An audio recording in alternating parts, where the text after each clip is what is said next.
The Spokes is back. His newspaper column that came out on Monday is now causing major discussions inside political circles.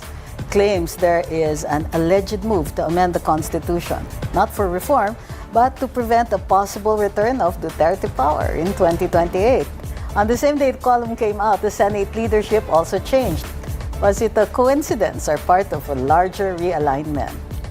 Let's have a more in-depth discussion on this issue with veteran political strategist, columnist, and former cabinet official, Ambassador Lito Banayo. Welcome to the Spokes. Thank you, Sec Relly, Sec Good morning, Trixie. sir. Good morning.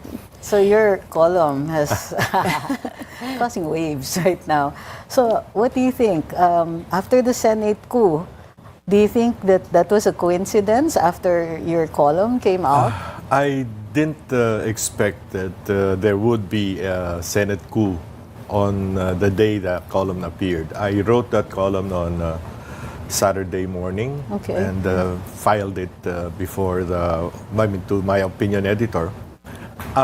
Based on the revelation of somebody very credible who told me and about 9 other people over lunch that there was a meeting at the new center of political gravity in this country, which is a casino resort hotel facing Manila Bay. All right. And present were the Speaker of the House, Speaker Boji D, Yes. one of his deputy secretaries, the deputy speakers.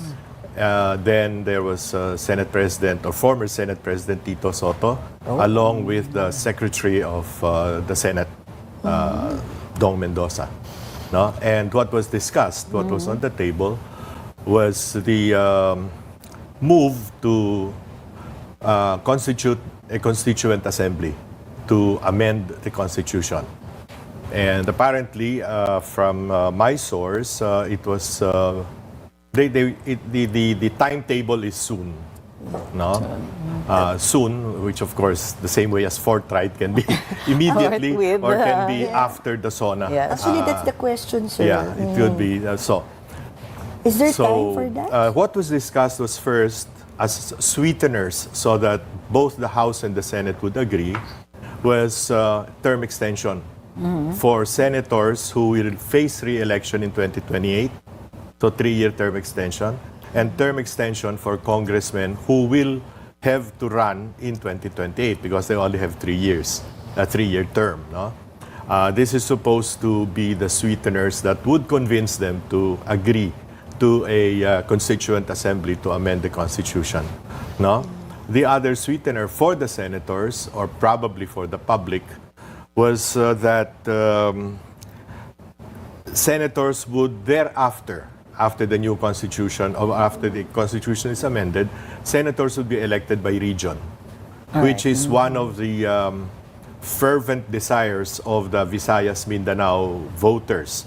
That's why they opted for Understandably so, federalism. yes. No? Yes. Puro taga-NCR ang senador natin. And so there was discussion on whether there will be 2 per region, which means 18 regions right now, times 2, 36, or 3 per region, which makes it 54. And conveniently, the new Senate building, which is supposed to be finished by next year, has enough space for as many as 60 or 65 senators. Sir, are there really actual movements happening already in Congress and the Senate?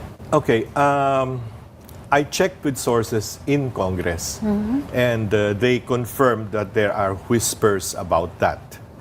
But since they are not from the majority, they could not specifically, confirm whether totoo or yung timetable when it's going to be done.